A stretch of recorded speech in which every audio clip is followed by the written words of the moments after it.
बिपिएफआ आगोलनि जि परिबेस बे गैला दा बिथांमोनखौ रायजोफ्रा जोगारबाय आरो बिपिएफआ मावनोबो रोंबोआखै आरो बिपिएफआ बुंनो थाङोबा बिसोर सान्थियाव खामानि मावनो रोङा बिसोर असान्थिनि समावसो खामानि मावनो रोंगौ गतिके बिथांमोननि 15 बोसोर समावहाय रायजोफ्रा असान्थिमोन सुख गोजोन गैयामोन गिनांगौ दङमोन खालि माने होसोलायनाय नारथारलायनाय बे थासारिमोन आरो बै समाव बिथांमोना मानसिफोरखौ सिगि सग' खालामनानै सासनखौ खालामदोंमोन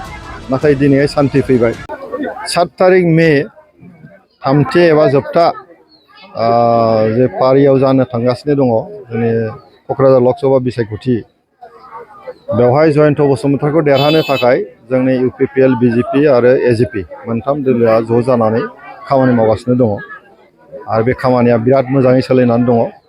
मोनफ्रोमबो गामि खना खनला गासिबावबो जोंनि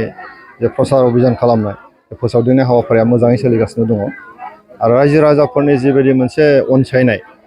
बयबो मोनसे फुर्ति जे एबार जोङो इउपिपिएलनि बिजाथि जयन्त बसुमतारी ट्रेक्ट'रेसनावनो जों भट होगोन बे जेरावबो सोलिदों आरो खालि बर'ल' नङा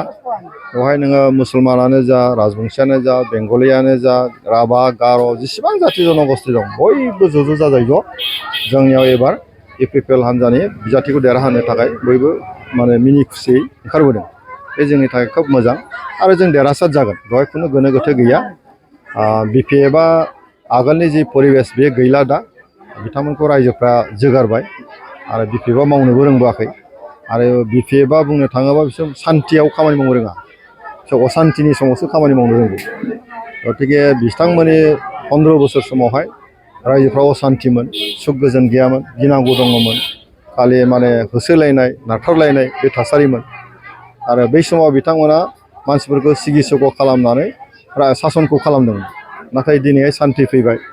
इउपिपिएलनि दैदेननायाव दिनै बिटिसि सरकार सोलिगासिनो दङ प्रमद बर' बिथांनि दैदेननायाव बे सान्थि समाव बयबो दिनै खोथा बुंनो हमबाय बयबो राजखान्थि हान्जाफ्रा दिनै बाहागो लानो हमबाय बेबायदि गणतान्त्रिक मोनसे प्रक्रियाजों दिनै सोलिगासिनो दं आरो बेवहाय बयबो दिनै खामानि मावदों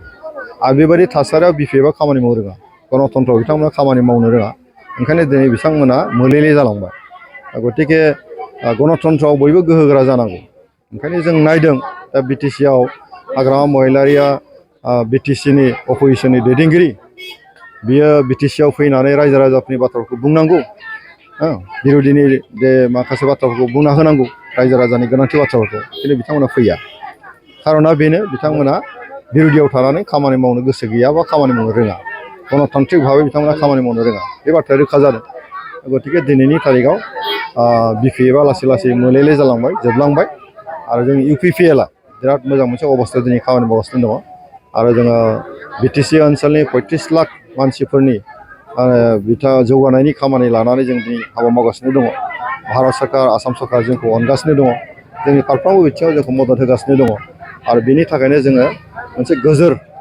जे मोनसे थासारिनि खोब प्रयजन दङ आरो बेखौ जोङो सान्थि जौगानाय गासैबो बिथिङाव गोजोरै खामानि मावनो थाखाय इउपिपिएलआ हागोन आरो इउपिपिएलजों लोगोसे जि मोनथाम हान्जा दङ बिजेपि एजिपि जों मोनथाम हान्जाजों जयैनो दिनै आसामखौ सालायगासिनो दं आरो बिटिसिआवबो जों गोजोन थासारिनि गेजेरजों बयनिबो जौगानायनि खामानिखौ मावलांबाय थागोन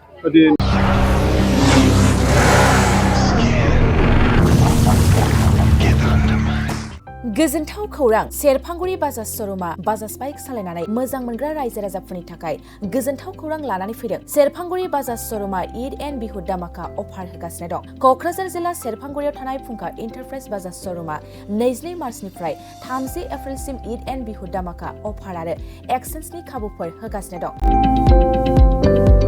नोंथांमोना सेरफांगुरियाव थानाय फुंखा इन्टारप्राइज बाजाज श'रुमाव खुंफुंजानाय ईद एन्ड बिहु दामाका अफार एक्सेन्सआव फैनानै नोंथांनि लुबैनाय बाजाजनि बाइकखौ लांफैनो हागोन बाजाजनि बाइक सालायनो मोजां मोनग्रा रायजो राजाफोरनि थाखाय फुंखा इन्टारप्राइज बाजाज श'रुमा लोगोसे मोजां अफारबो लानानै फैदों बेफोरनो जाबाय helmet free 5 litre petrol free case होनानै बाइक बायगिरिफोरनो 1000 रां केसबेक हरफिननाय जागोन आरोबाव लोगोसे मोनसे गोजोनथाव खौरां 500 रां होग्रोनानै गोसोबादि बाइकखौ आवग्रिना दोननो हागोन आरो गासै गारिजों लोगोसे मोनफा एसर गिफ्ट हरनाय जागोन